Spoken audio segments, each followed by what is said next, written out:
The reason why it's called Hashkafa Yichud, there are really two reasons why. It's called Hashkafa Yichud because the midah, or the activity, emanates from the Rebbeinu Shalom's absolute Yichud itself. The fact that he is existing, and that his will to do good must ultimately materialize. That's why it's called Hashkafa Yichud, because essentially it emanates from God's will, direct will. There's another reason why it's called Hashkafa Yichud, because essentially its objective is to produce Yichud. That's the objective. And I'd like to talk about a very critical idea that it's very important to understand about the Hashkafa Yichud in general, and about Hashkafa in particular.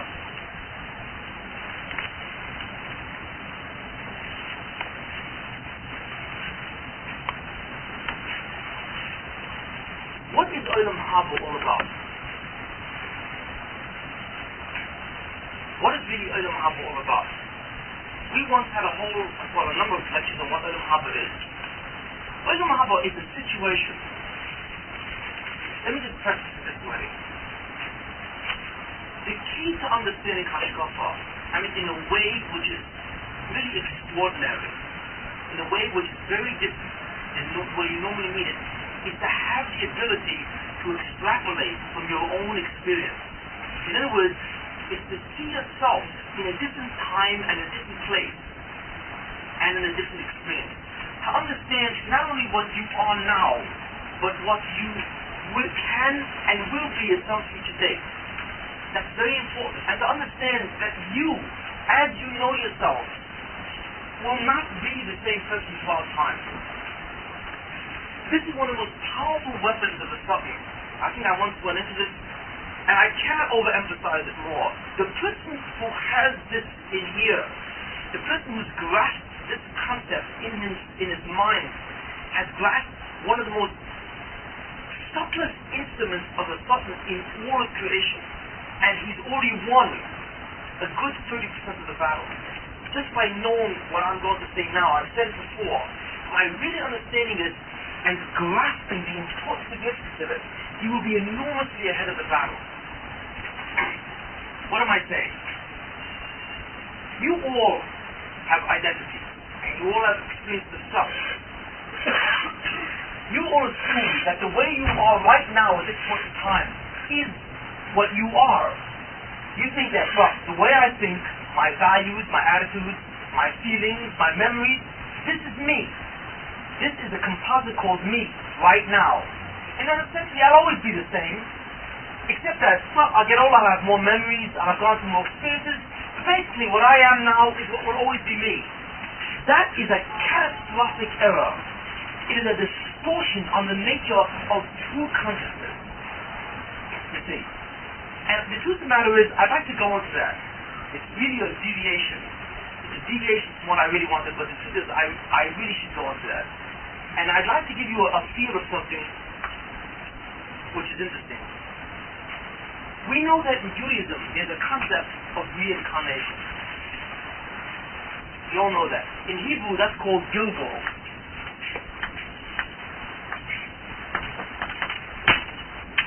Gilgal. Gilgal means to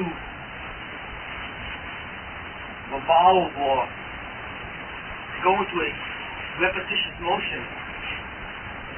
And a Gilgal means reincarnation, or in a more fancier language, the transmigration of the soul. What is Gilgal? A person is born, he goes through life, he dies. And then his neshama comes back down again to another body. He lives, he's born, he lives, he dies. The neshama again comes back down. That's reincarnation. The word reincarnate, carnate means body, carnal means body. To reincarnate means to reintroduce the neshama back into a body. That's reincarnation. Death is a form of disincarnation. You see, when the neshama is separated from the body, so it's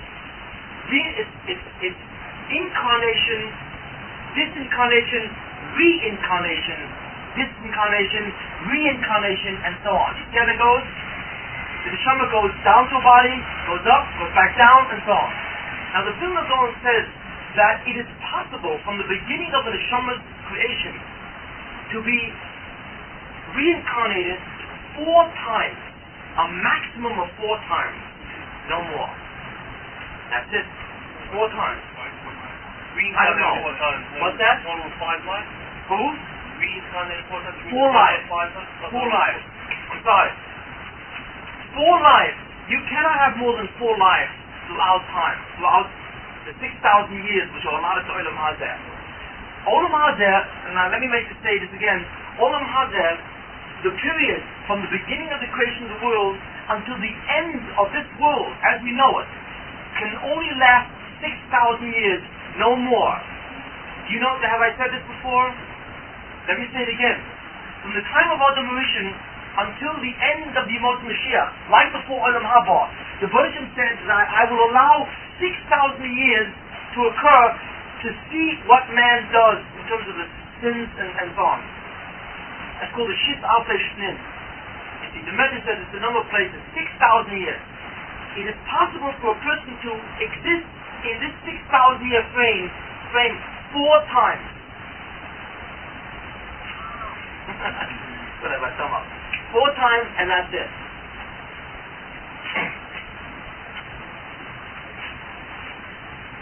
The interesting question that we all have to ask is the following.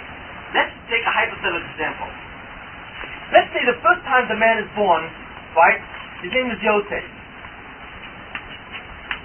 1. The second time, right, his name is Moshe. Okay? And the third time, his name is David.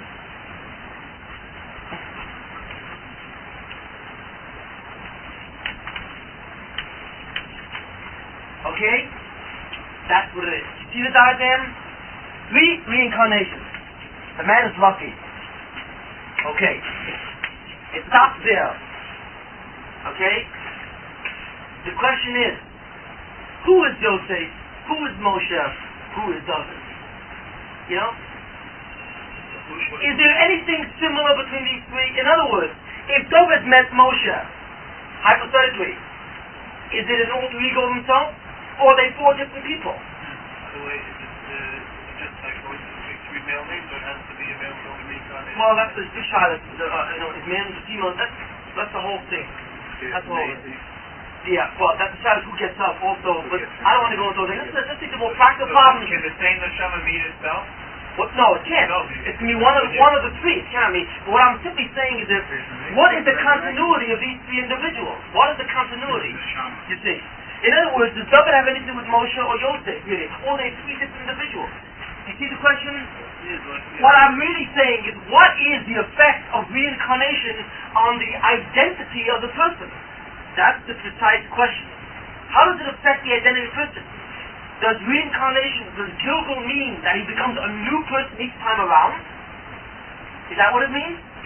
Well, if he becomes a new person each time around, then what does it mean that a person could be reincarnated 4 times? As if there's something about that person which remains constant. What does that mean? If it's a different individual all 4 times, what does that mean? A person can have 4 reincarnations. As if there's one person, there's something about the person which remains the same.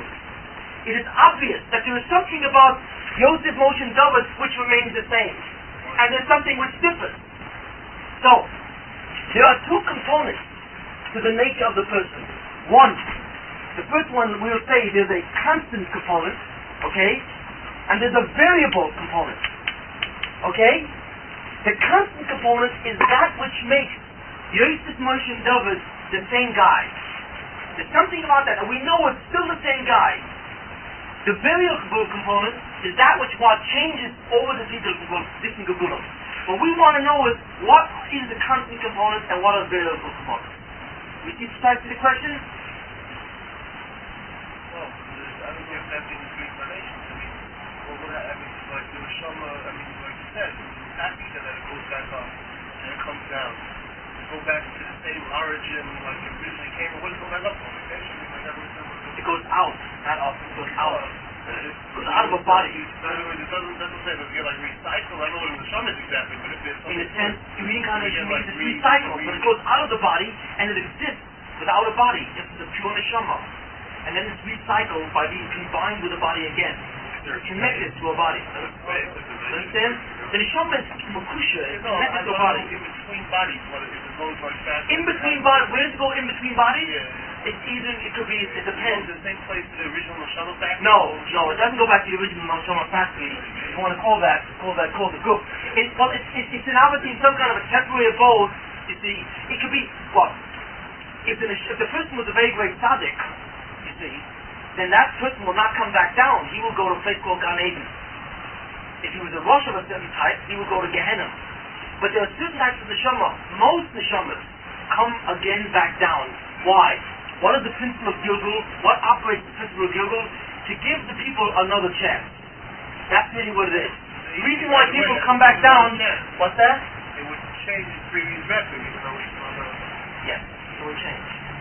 Okay, to give the person another chance. Well, if you're giving a person another chance, it means that there's something about these people which remains the same. Obviously, because it's the same person getting different chances. What changes and what doesn't?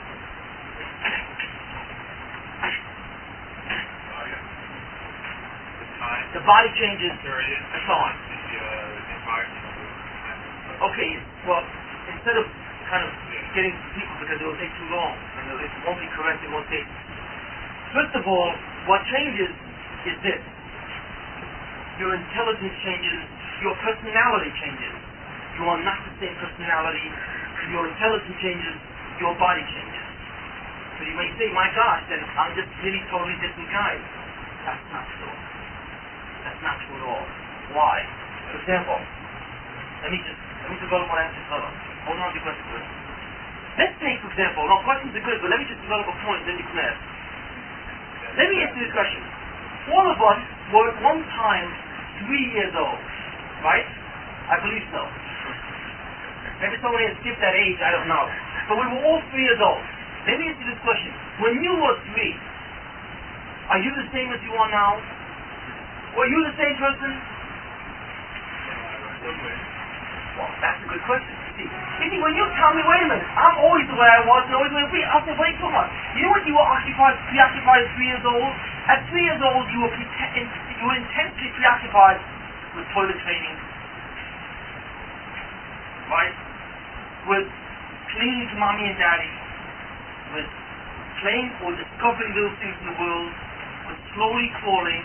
That was your intense preoccupation, you see. Is that you? Yes or no? Obviously it's you. So how can it be you and not you at the same time? What does this show us? This shows us, this and Gilgul both show us that it is an illusion to think that the way you are now is what is the essence of you for all time. It is an absolute illusion. Because you say to me, well, that's not true. I will point to your own life, and I'll say, when you were 3, you weren't the same. When you were 7, you were not the same. Even when you were 14. And I'll tell you even better. A year ago, you think you were the same person? No. Even a year ago, your mind is generally at a different point. It's in a different way. You see, the way you think about things, the way you see your own reality, chances are very different, even as a year ago.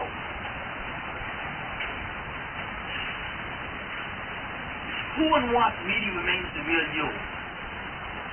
What remains the real you is the aspect of your neshama. But what is the aspect of your neshama? It's essentially the following. The isolated essence of a neshama refers to 2 things.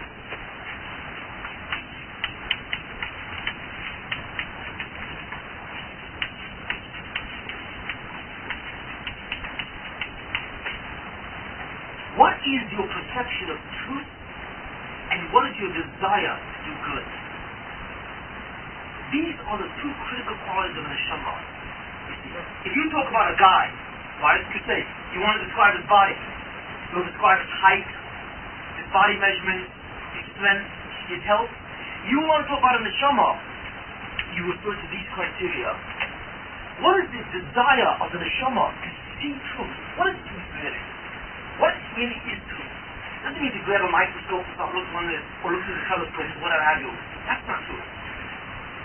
Truth means the ability of or person to understand very clearly what his relationship is with reality. It's a real perspective of oneself. It's a realistic perspective of oneself. That's the essence of truth, really. The ability to see reality as it is in its real aspect, and the desire to see reality without distortion is merely the ability of truth. You see, what am I talking about? If you were capable of seeing the truth or wanting the total truth, you would have a certain perspective or relationship between you and reality. You would know that there's something out there called reality, and there's something called you, and that there's a certain type of interaction. You do not dominate reality, and you don't really control it, you see. In many ways, you interface with reality in an opportunistic fashion, where certain opportunities arise and you take advantage of it, you see. But there's a very tenuous control between you and reality, you see, in terms of what you really are. When we had Yeshua on thinking and the ability, what those thought processes, and the Hashkafa, the where these kinds of things, that's what we refer to truth. The ability to see yourself in true reality, not to become arrogant or egoistical, you see, and distort your own ability. One of the ways you negate truth is by distorting your true ability in reality, by believing that you have the power, that you have the control. You can do with your life as you wish, and you can be and go where you want in a total sense. That's a distortion of truth. That's a usurpation of power, you see, where you take false power. A desire to see truth is really the ability to see what really is your power, truly, in the total sense of the word. That is truth. And it's the measure of your capacity to see truth is the measure of the way you'll see God. The more you see yourself and the powerlessness of yourself vis-a-vis that which is external to you, the more you'll understand that the power lies outside with God, who's essentially the power behind reality. That's one measure of truth. It's really humility versus arrogance in the way you see yourself as you interrelate with reality. Goodness. What kind of person are you? What kind of desire do you have to do good? Instinctively, do you feel bad when somebody feels bad? Is there a certain intuitive consideration? It pains you if someone is pain. You can feel someone else's feeling. You get a certain pleasure when someone else gets pleasure, when someone else has a simcha. Is that what you are? That goodness? That's another very critical quality. Both of these are God-like qualities. The ability to see truth and the desire to do good is, in essence, divine quality. That's the image of the neshama. The internal essence of the neshama is a being which has no other desire but to know total truth and to be mated. That's what the neshama really is. Those are critical qualities. In different generations, in different Gilgulim, that's what changes. Your personality is not necessarily you see, although you may think it is. Because your personality is a product of many different things. It is a product of your background, of your parents, what they did as a child. It is a product of your environment.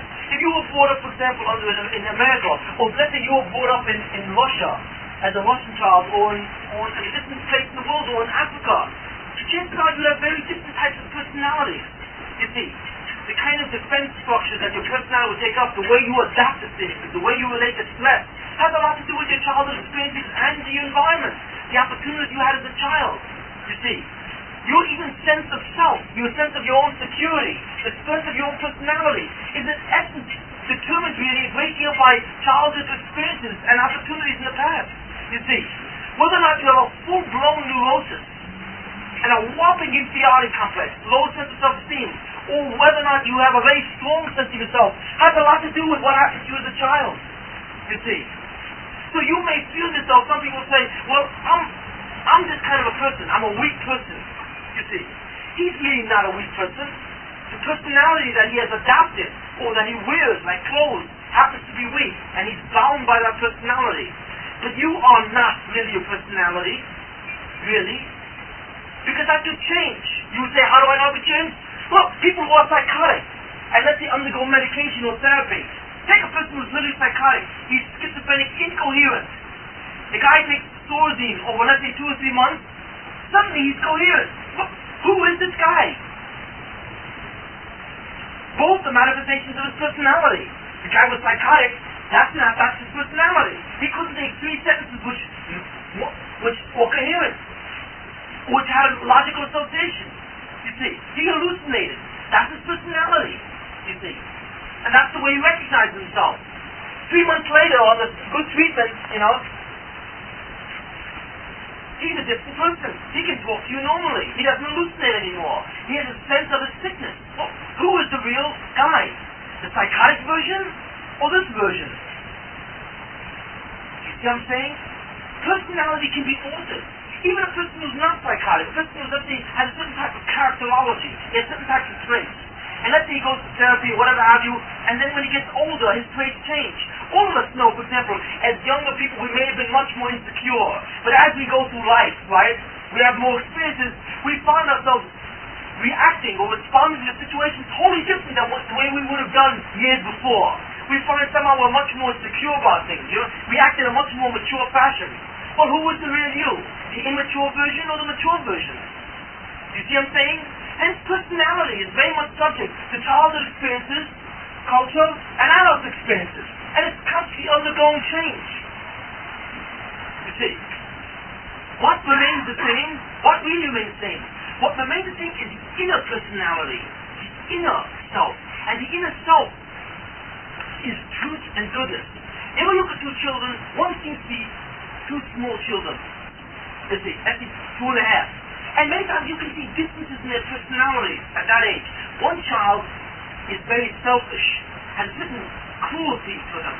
There's a certain hostility, there's a cruelty, there's a capacity for cruelty. You see, well, that's what a child is about. But you can see that another child seems to have a much more gentle, understanding kind of personality. You can see that something emanates about the person. Many times you look at another person, you talk to another person, and the person radiates, in a sense, a certain nobility of character. What is nobility of character? Or a certain dignity, you see. You can many times see different people, and you'll see different types of traits.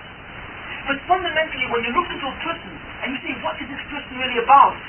You see, what you're really saying is, what kind of person is this really about in terms of his sense of truth, and how good of a person really is he to other people? That's the essence of really what's in a person.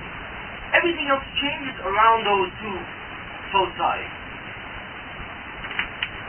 What happens is that when a person is born, he's born with a certain neshama, Yosef. That neshama has a certain level, a certain magnitude. It's called kochas hanefesh, a certain amount of abilities. If that person, for example, was born with a neshama which is a good neshama, he has a certain aspect, intuitive aspect of being, which is good. Well, let's say that person doesn't adhere to that, and he lives a bad life, you see. He's selfish. He allows himself to be greedy. He allows his life to direct itself in a bad way. What happens is he clouds that neshama. You see, the neshama becomes scarred, and as it's scarred, the internal operation of the neshama itself is affected. So that when this person is brought back down to life a second time, he is really not the same person. It's the same neshama, but the ability, the goodness of that person, and the humility of that person is already clouded. It's the same neshama, but it's already scarred. In the next life, you see, that will influence the kind of personality he will have automatically. And he will be somewhat of a different person. But there's an actual nucleus there which does remain the same. It's the neshama which is scarred. What changes are the scars, but the neshama itself does remain basically the same in and of itself. And that's what happens.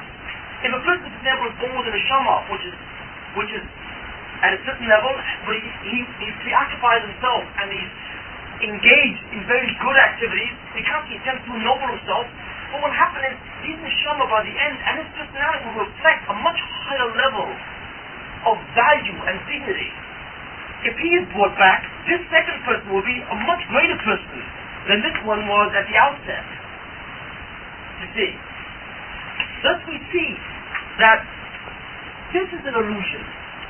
The illusion that you are what you are and will always be what you are is a very big mistake.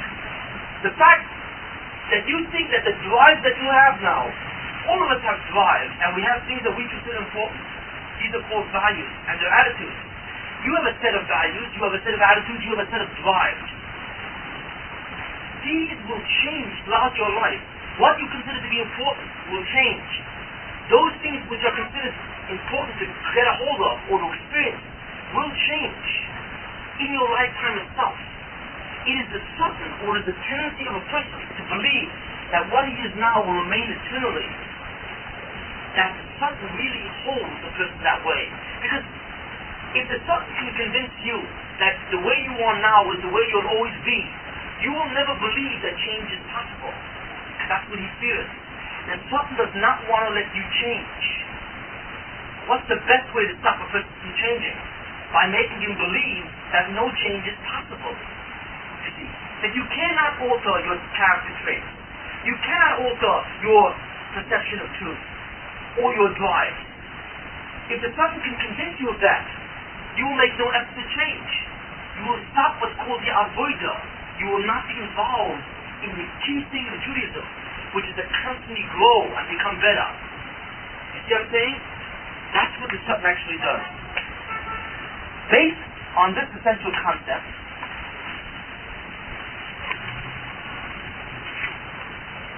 I say the same thing in a different front. What would Olam Haba be like? You think you will be like in Olam Haba what you are now? No, it's highly different. Olam Haba is a very interesting world. It is a world where you will see truth in its absolute form without the ability to distort it. You have the ability to distort emes now. You have the ability to fog it over and to confound once the Bonishom who he is and what his role is.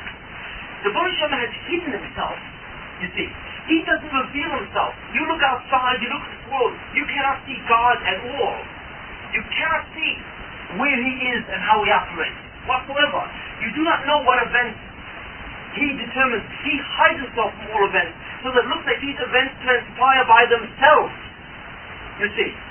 But there will come a time called Olam Haba where this no longer will be hidden. It will be very clear to you who and what the Bonisham is. You will see his hand, so to speak, at every point in existence. Clearly what that is. In other words, you will see his yichud with absolute clarity.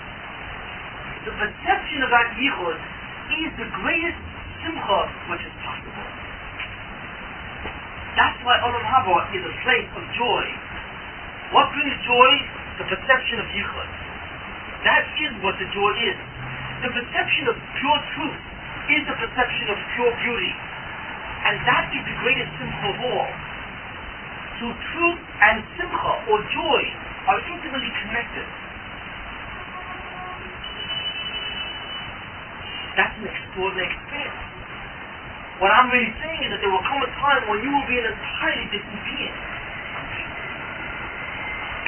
What the Hanagas Yichud says is the following.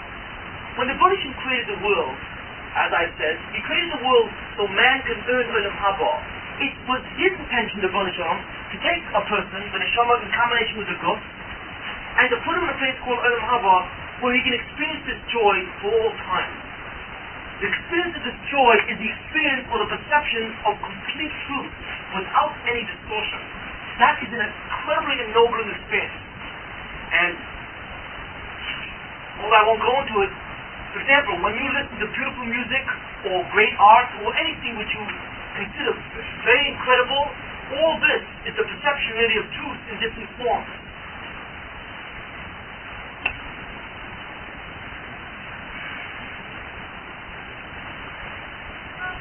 What the Bonishim did was give man the ability to earn Olam Haba by letting him do his avodah in Olam Hazeh.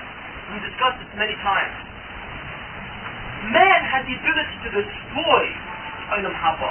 He does. Because the Baruch says, I will give you Olam Haba conditionally. Depends on you. Which means that man has the ability to make sure that Olam Haba will never happen. What does that mean, that Olam Haba will never happen? What it means is that the world will never be in a position to see absolute truth. There will always be darkness on the face of the earth. And I don't mean the darkness of night. I mean the darkness of truth, like we have now. We are in an enormous darkness, even at noon. You just don't see it, because you cannot see truth. It's totally hidden from your eyes, you see. Olam Haba removes that darkness, so that literally you become a different person. But it is possible for man to destroy that experience state, and the eventuality of that state. That is a function of the Hanagas HaYichud. The Hanagas HaYichud says that someday Yichud will be established. What the Baruch says is that I guarantee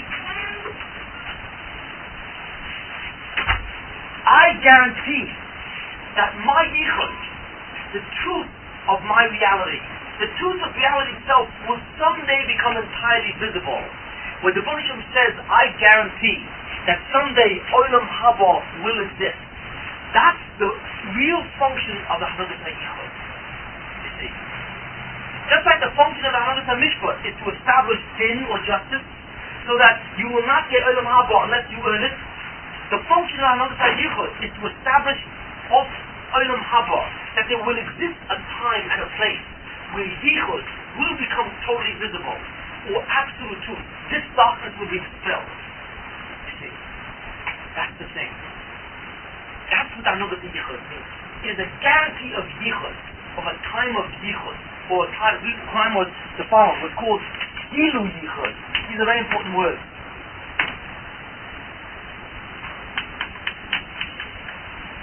Verses. There are two words that you must learn. Gilu Yichud or Gilu Yechudai. I will be saying these words, it's important to become familiar with them. Gilu Yechudai means the revelation of God's unity. The word Gilui, to Magala, means to reveal. Gilu Yechudai means the revelation of His unity. Hester means to hide or conceal.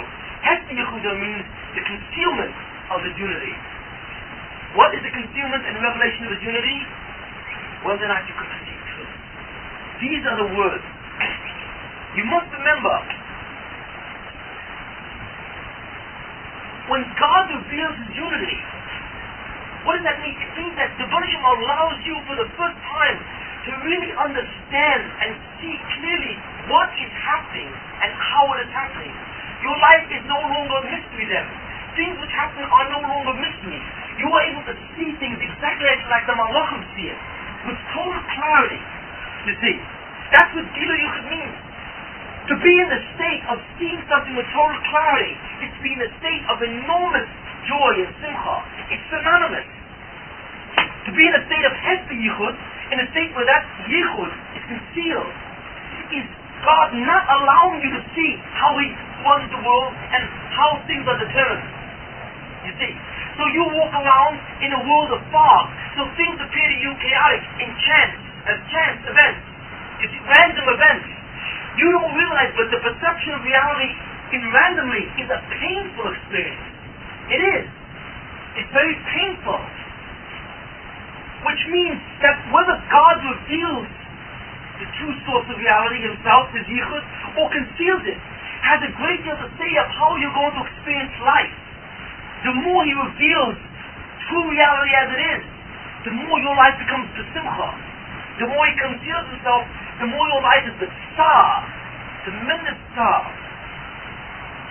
We will go into this further, but do we understand these concepts? These are the key words.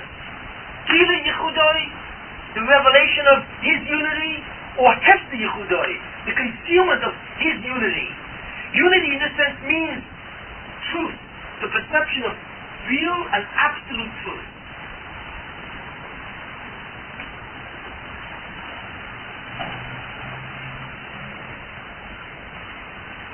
It is the cognitive experience which leads to the emotional experience.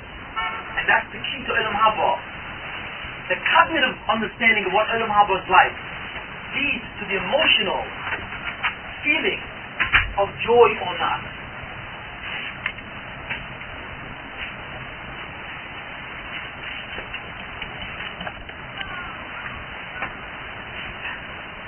Are there any questions? Yes. Who? No.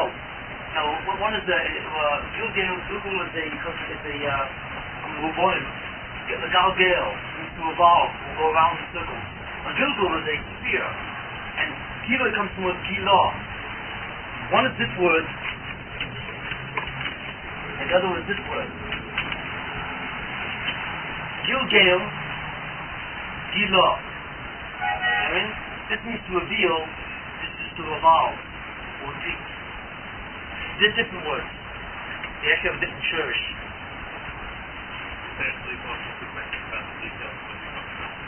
Yes. Gilgal? Yeah, I'd like to leave that off.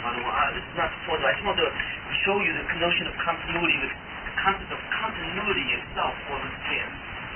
Now, I would like to now say, beginning of the true constriction of the Yichud, I would like to lay down a very, very important principle to grasp in the Yichud.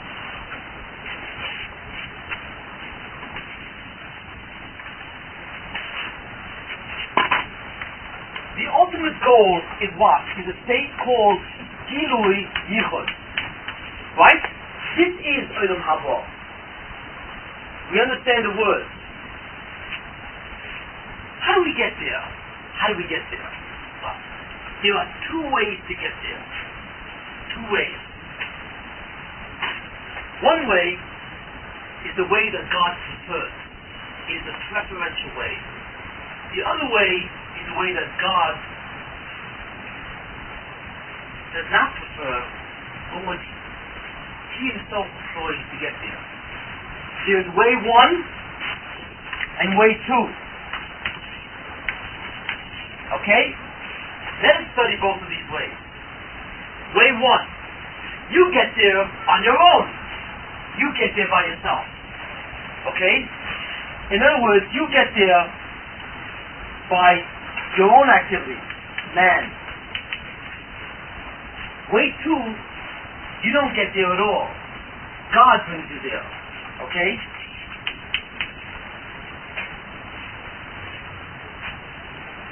How do you get there on your own? Very basically. If the whole purpose of man is to establish himself in a state of experience called Gilui Yichud, to see what the truth is, you see, the Buddhism says, I won't give you that, I want you to create that situation. How do you do that? So what the Buddhism does is very interesting. He places in front of you a test. Just a test. That test leads to two directions. One direction is what? A state of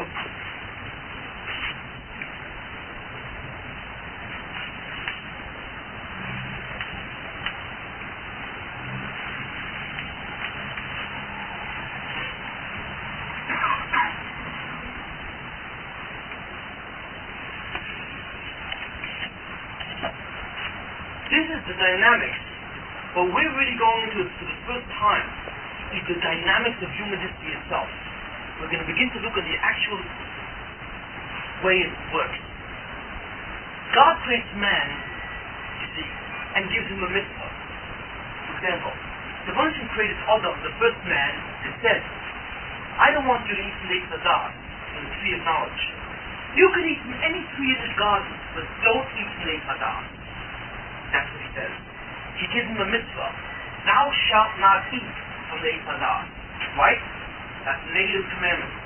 That's what Moshe says. Okay. Adam is standing there in the distance. He's looking at the Eitzah. I'm not going to go to the inner depth of what happened in other mission's head. You've got to know it's the whole set of information you have to know. But on a basic level, what's Adam thinking? He looks at the Eitzah and he looks at all the other trees. Okay? And he says, This is really beautiful. I see the fruits of all these trees are really good to eat. The eight hadar, the tree of knowledge. The Bereshit tells me I can't eat it. Why not? You know, that's an extraordinary looking tree. There really is. And now that there's something in my gut which tells me that when I eat from that tree, I will literally be a different person. I will be able to experience an incredible sense of myself in that tree, which is different than the other trees. You see. How does Adam know that? He knows that. He can instinctively feel that. Because when the Bereshit says, don't eat from the hadas, essentially what he's saying is, don't listen to the desire to eat from it. If Adam had no desire to eat from the tree, there's no purpose in telling him not to eat from it. I don't have to tell you don't eat from the stones. You have no desire to eat stones. So it would be absolutely superfluous to tell you thou shalt not eat stones. But if I say thou shalt not eat beef, you can understand that very well. Because you have a strong hankering to eat beef. You see? You understand it? Obviously, if the Bereshit tells Adam not to eat from the hadas, there must have been something placed in himself, in his internal nature, to really want to eat from the hadas. So the Bereshit says don't eat it. But Adam feels this enormous pleasure that would come accrue if he did eat from it. So he's got to think. The Bereshit says I shouldn't eat from it, but there's something in me says that I would enjoy it. What should I do? What? The answer or the type of direction which he will choose depends on what, really. Whether or not he's going to observe this mitzvah or transgress it really depends on what. It depends on what he thinks of himself in terms of God and the nature of their two realities. You see, if he says to himself the following: God, who is God? Well, the Bereshit is a mighty powerful being. He created all of reality and he created me. But the truth of the matter is, now that he's created me, what is my relationship with him? Really? Let's see. There's two ways to think. He could say, well, it's true he created me, and he is the creator of everything. But I have a consciousness. I'm an individual. Even though I am dependent on my existence for him, but the truth of the matter is, I am now an individual being. And I'm separate from him. So therefore, there must be some aspect of power or reality which I retain unto myself. You see, it is true that God is 99% the power of the world. But why aren't I 1% of the power? Why don't I at least have part of that power? If the person wants to feel this way about himself, he has a need to feel this aspect of egoism to himself. He wants to feel an aspect of his power. He will begin to relate with God in a way where God is 99% and I have 1%. He will begin to diminish the true nature of God's power, you see. Why? Because he's going to look at that tree and he's going to say, I have a desire for that tree. And there's something about that tree which is very pleasurable that somehow tells me that if I eat from it, I will be released from God, in a sense. And I will truly have that power. Or some power which is in some degree outside of his. That's what Adam feels. So Adam says, I'm going to eat it. One choice. But Adam had the other choice. He could have said the following: wait a minute, let's see. God made me. But what is my relationship to the Bereshit now that he's made me? Is there any aspect of my independence? But look at that tree. I know that when I eat from that fruit, whatever that fruit is, I know that it's going to give me a sense of some kind of independence. But how can I be independent of the Bereshit? Even after he made me. He is the source of all existence. He is existence itself. Which means that even this desire to eat from this eight hadas, you see, even this feeling that in some way I may be able to retain some aspect of power, how small it is, must be an illusion. It must be the Bereshit who creates this illusion to test me. Because he wants to know, do I want to sustain a true relationship with him and relate with him in the true way? Or do I want to grasp and usurp power for myself, albeit how small? You see, Adam should have figured out that even the taiva, the desire to eat from that eight hadas and the pleasure, it itself was made from God as a test. Because God is all existence. Nothing can exist outside of him. Even the possible ability or illusion to be outside of him. that illusion itself must come from God. It must be a test. I refuse to eat snake hadas. What's the difference in one way or the other? The difference in one way or the other is a difference in how one accepts the reality of God in his own life. That is the difference of Gilui or Hesti Yichudoi. If Adam says, I'm going to eat snake hadas, because there's this aspect of power, essentially what he's done, he has robbed the world of Gilui Yichud. Because what he says is that the reality of God or the Yichud of God is not really true. You see, God is not absolute.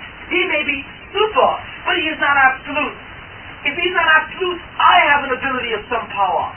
If I have that ability, there's no more Gilui Yichud. There's no more the revelation of Yichud. Because there's no Yichud anymore. God is not an absolute being. You see, the man, Adam, has taken a piece of that truth for himself, and he says, I dominate the truth to that small degree. So when Adam ate from the Hadas, essentially what he did was he went against the possibility of Gilui Yichud, and he created a Hester Yichud.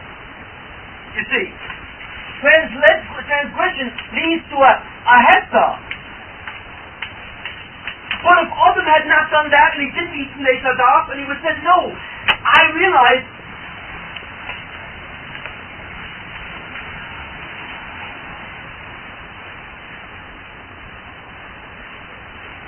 if Adam had said, no, that's not true, I feel that this Hadas would give me a power, but it's a false power. It is a power which God is trying to test me with, because he himself must have created that power. Then what he would have done is, he would have created Gilui Yichud.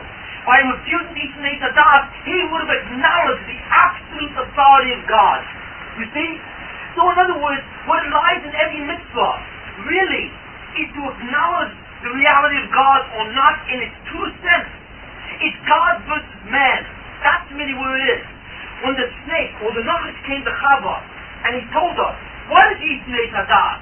You know what he said to her? You know what the argument was that he said to her? He said, if you eat from the Hadas, you will be like God. What was the ultimate temptation of Chava? That you will be like God. You will have a little power, and no one is going to tell you what to do. You see, this was the temptation. In other words, the test is very simple. The Buddhism says the following: you want Olam Haba? You want a place where you will see perfect truth? Then I give you the job to reveal that truth. The same truth that you will get. You want to see the perfect truth? Which is what? You want to understand me, the way I really am, and the perfect truth of my unity? Then you must choose my unity. You must decide that my unity is what is true.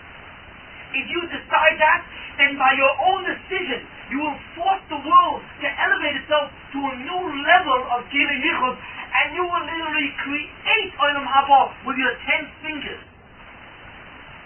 Your decision will create Olam Haba itself.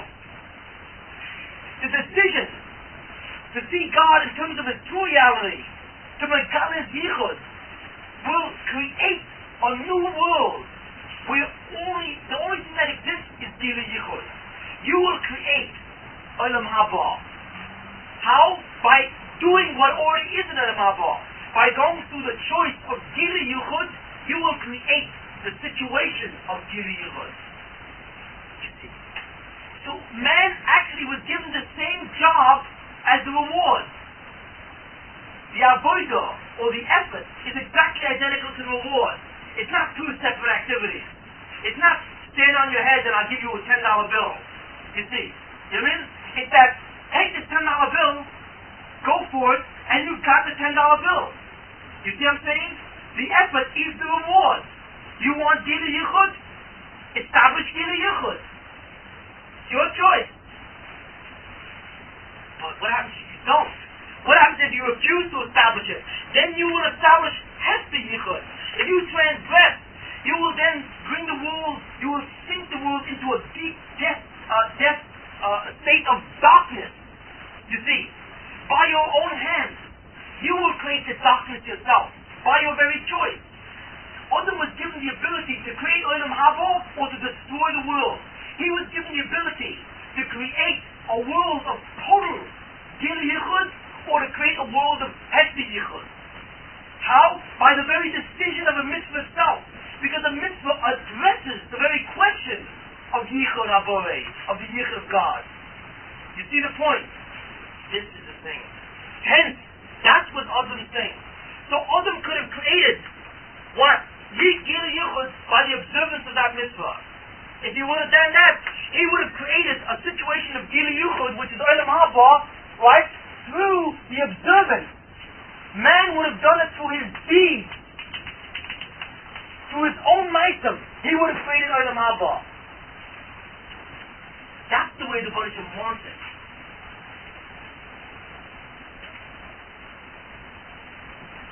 What happens if the man fails? He transgresses, and he creates a situation of Hesed Yichud. What happens if the man denies the absolute reality of God's existence? And he says, I have my own existence to contend with. I want to be free. I want to be free of any directives. I want to do what I want to do. I want that sense of esteem and power that emanates from a truly free individual. I want to be free of God. You see, he will create a situation of Hesed Yichud. What is the situation of Hesed Yichud is? Hesed Yichud means terrible, terrible consequences. You see, technically speaking, what this automatically brings is the annihilation of the entire world. Because if you take this world and you put it into a darkness, a greater darkness than it was before, you see, you've essentially annihilated the world from any possibility of reaching Gila Yichud. You see, that's what it is. The two options, therefore, are the following. Observe the commandment, observe the mitzvah, you create a state of Gila Yichud, Olam Haba. Transgress the mitzvah, you create a state of Hester. You see, what's the result of Hester? Annihilation. That's the din. Remember? Mishpat? It's your choice. Hence, man's deeds depend on the Hanhagas HaMishpat. You got a choice. That's it. Enter the Hanhagas HaYichud. The Hanhagas HaYichud turns around with a brilliant maneuver. Now I'm going to show you what this brilliant maneuver is. It's astounding what it does. What does it do? It does the impossible. It picks you up by your own bootstraps. How? What it does, it takes the Hester that was created by the sin, and from the Hester itself, it creates a new path to Gila Yichud. In other words, and this is the incredible thing, it sounds incredible, the Hanhagas HaYichud comes in from the side as a backup mechanism, from the other side, right? You see I'm down here, right? And what it does, it takes the consequence of Hester, you see, and it leads it back to Gilui, which means that you will get Gilui one way or another. Either you will get Gilui by your deeds that you yourself will have made the Gilui, and that's the preferential state, or you will get that Gilui, that absolute potential truth, through the darkness which you have created. Now I'm not telling you how it does that. That's what it does. That's why it's called the Hanhagas HaYichud. Because either way you're going to come back to Yichud, one way or another. You see, that's what the essence of Hanhagas HaYichud. The Hanhagas HaYichud is able to create pure light from pure darkness. Do you see its mystery? That is unbelievable. Yes. Before, what does that show? Okay. Okay. Wait, one is, we don't really believe ourselves, and it seems like what's the whole purpose of the world? Destroy the purpose of the world. So, how is this thing that you're saying operate? Is it necessary? Are you saying that somehow causing man to act differently? Is that causing him to act more properly in some way? Or in other words, is that causing man to do something different, or is God doing the whole? Is God doing it? And if God's doing it, then how can? Right. You've asked a fundamental question. You see, if God wants us to achieve Gili Yuchud through our deeds, you see, then how is it possible to come to another way that seems to be beyond our deeds? Well, that is an excellent question. One of the toughest of all. Exactly. Because it seems to be that the Hashkafa Yichud seems to deviate, or what's the word? To go around, circumvent the Hashkafa Mishpat. Yes. But how is that possible? Well, that's a very well, we will have to explore this. This question that you're asking is one of the toughest in all of Hashkafa. Darkness somehow or other lead us to I want to answer this partially. I want to answer this partially. It's not a full extent, and I want partially. I would like to answer that, but not fully. That's one of the most toughest questions in all Hashkafa. Really, it doesn't. How do we know that? If you read the Ramchal, if you read the Moshe Chaim Masala, if you read his Das Tunis, if you know what's in form of the Ari and those things, this is the thing which is working. And that's the way it's working, you see. It is extremely mysterious because we don't know how it circumvents the Mishpat in its clarity. Not only that, it's not only how does it circumvent, that's one problem, but how can you create total light from absolute darkness? How do you do that? The mechanism is unclear, and its ability to function against Mishpat is unclear. We've got a lot of very critical problems with our Hashkafa Yichud. There's no question about that. But at this point, I just want to give you the main principle. This is its operative mode. It brings the Gili Yichud by the greater and greater levels of darkness. You see, how? Every time a person does a sin, he brings more darkness into the world. Automatically. You don't see it. Because you don't know what darkness looks like. Next week I will tell you what darkness looks like.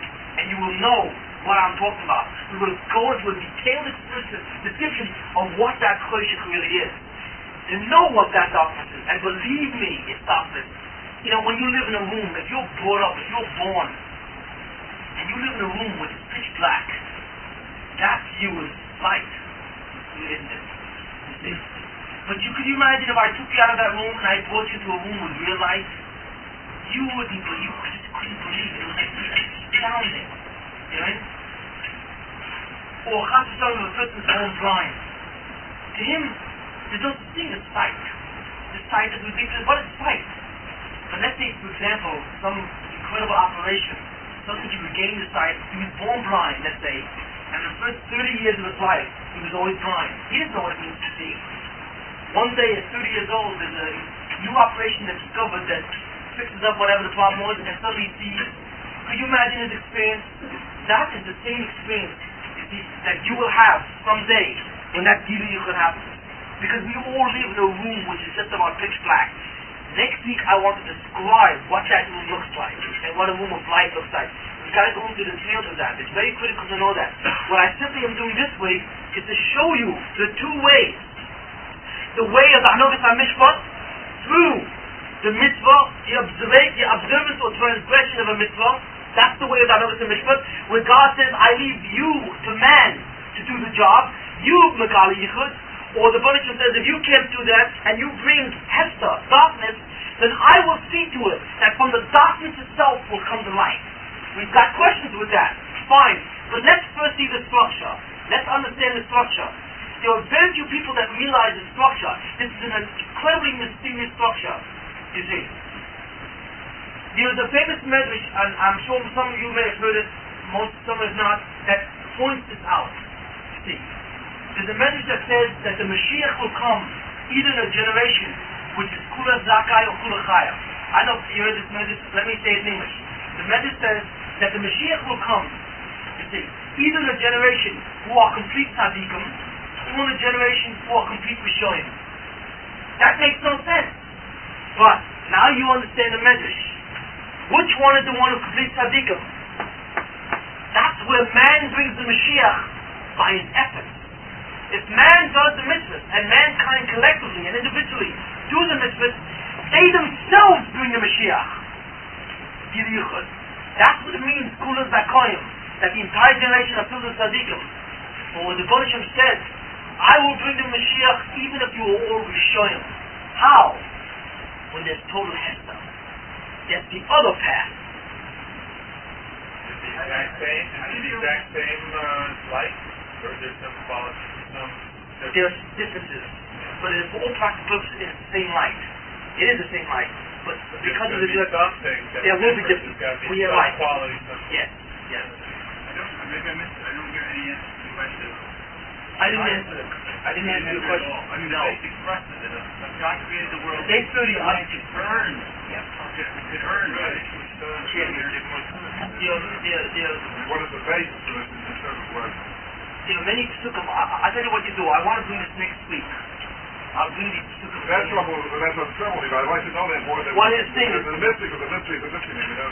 I'd like to bring these psukim next week, and I'd like to show you where it lies, this concept. So I'd like to do that. So, you know, to be able to relate it back to the source. You know, because it's an incredible mysterious concept.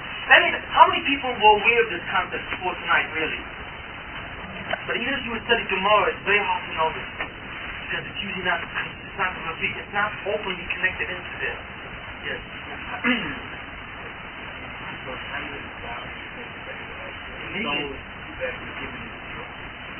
Yes, right, not right. You see that, yeah. Pure, it starts out pure. Yeah. Yes. But it doesn't wind up necessarily that way. That's what you do with it.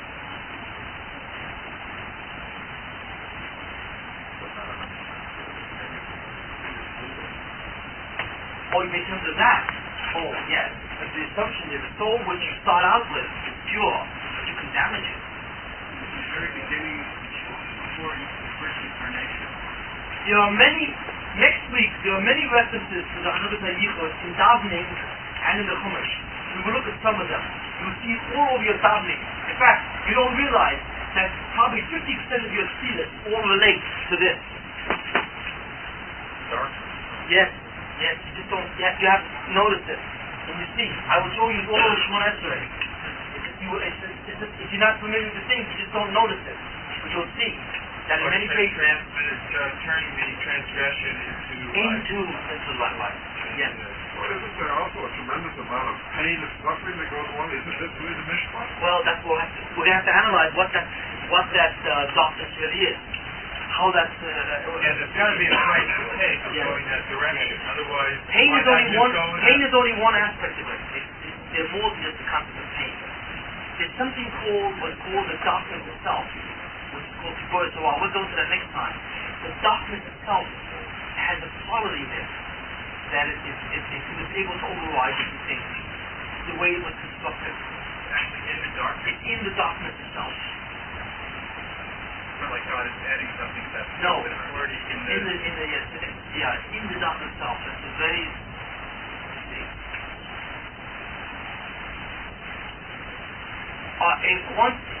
let me just say this one thing, okay, it's a 5 minutes, okay. Now let me say this one thing, then where you have things, do we all know what the Torah Doom is? No. Okay. If a person touched a dead person, does everyone know okay, if a person came in contact with a dead person, either he touched it or he came into the same area, under the same roof with a dead person, he becomes Tomei. He has a spiritual defilement on his neshama. In order for him to remove that tumah, right? Now, what's wrong if a person has that? Well, nothing is really wrong technically, unless you're a Kohen.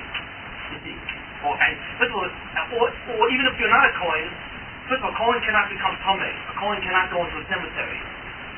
Now, if you know that, if you are a Kohen, you are not allowed to go on a cemetery. You cannot go among dead bodies, because dead bodies give out a certain form of tumah, defilement, and you cannot do that. If you are not a Kohen and you become Tomei, that's alright, except that in the time of the Beis HaMikdash, you cannot walk into the Beis HaMikdash, and you cannot eat of the sacrifice.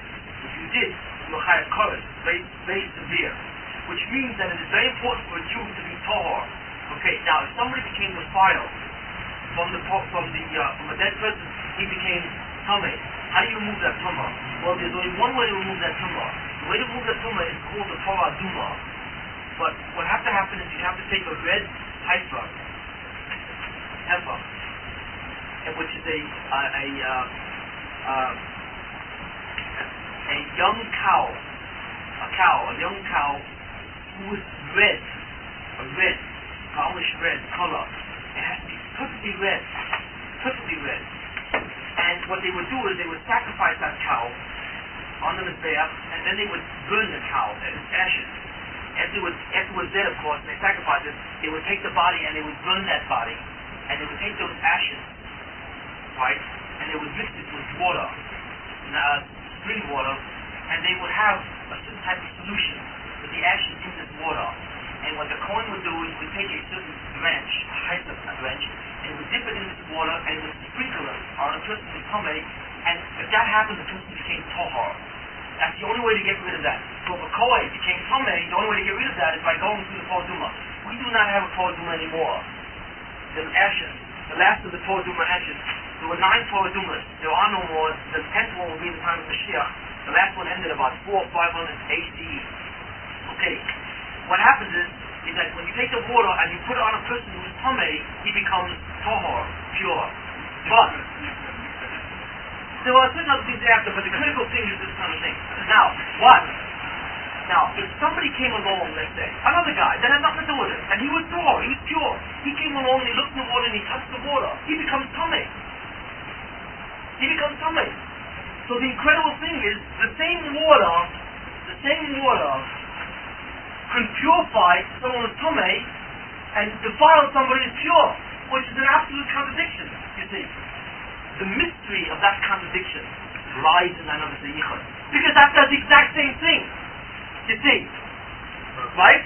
It takes darkness and makes light, or light, darkness. That interchange of light and darkness, you see, is an exact replica of the Torah Duma, you see. How to make light darkness? What? How to make light darkness? Well, with darkness it makes light because it takes. How to go to reverse? More technically speaking, the Torah Duma is an exact counterpart of the Satan himself. Why? Because the following happens. The Satan goes over to a person and says to a tzaddik who's pure and says, "Come, let's do a sin." And let's say he makes some sin, right? He seduces him to become a sin. So what he's done, he's taken someone who's pure and made him defiled him, you see. And what the Buddhism does is then take this defilement and restore it back to light. Who is the one that brings the darkness? The Satan himself. So the Satan himself becomes the agent of gradually bringing back the light. Which means that the Satan has 2 opposite jobs at the same time. He seduces tzaddikim and makes them sin, and once they sin, he restores them back to tzaddikim. He's the same guy that does both jobs, even though both jobs are contradictions. That mystery of how he's able to do that is the exact same mystery of the Torah Duma. That means because if somebody has been tempted by the Satan and resist the temptation, then he could jump into that? Yes. Well, no, if he falls in, then he's restored back. By In other words, what? By the Satan. Are you through this process? Through this process of Is Hester. the Satan involved in this? Yes, because the one who produces Hester is the Satan. So he has to be intimately involved in the He's whole process. the one who brings the darkness up. When you listen He's to a the prime Satan, player, yeah. well, what happens? When other Rishon listened to the Satan, right? And he did the sin, then the Satan had command, and he was able to bring darkness on the world. The one who brings the darkness is the Satan himself. He is the one that brings the darkness on the Bria, on the world itself, you see. But there's something in the way that he brings the darkness, that in the darkness itself, it begins to show the light. Which means that the Satan in some uncanny way brings darkness, and from the darkness, the light comes again. But that's a very deep mystery of how that works. But that exact process is replicated in the Torah Duma, you see. That's the kind of thing to begin to understand where it's... Kind of like medicine, homeopathy. Well, in you some way... take, you can distract Yes, it. it's like curing stuff with a poison, yes. Cure with poison. Exactly. You know what it is exactly the thing. Normally, let's say a person is sick, right? Or let's say a person is healthy, and you give him a certain ingredient, and he's healthy, you give him that, it's a poison to him. But let's say you take that same poison, and you give it to someone who's sick, and him it cures. The poison kills someone who's healthy, but it cures someone who's already sick, or whatever have you. That's the weird process, you see. That is the process of what the Hashkafa is about, and that is really the internal process of the Torah Duma. You It's a very strange thing. Yes, you cure with poison. You see. Yes, but in a sense, but it's much deeper. But how that process works is the depth of that Torah Duma, and it's the depth of another Yichud. You see. Okay. This is another installment on another Yichud. Each week there's another installment on it. Gradually you begin to get a feel of what this is. You see. Next week we will go more closer into the nature of this darkness and the role of the tzaddik. Okay? Why does Shara not work if it's Shouldn't it be painful or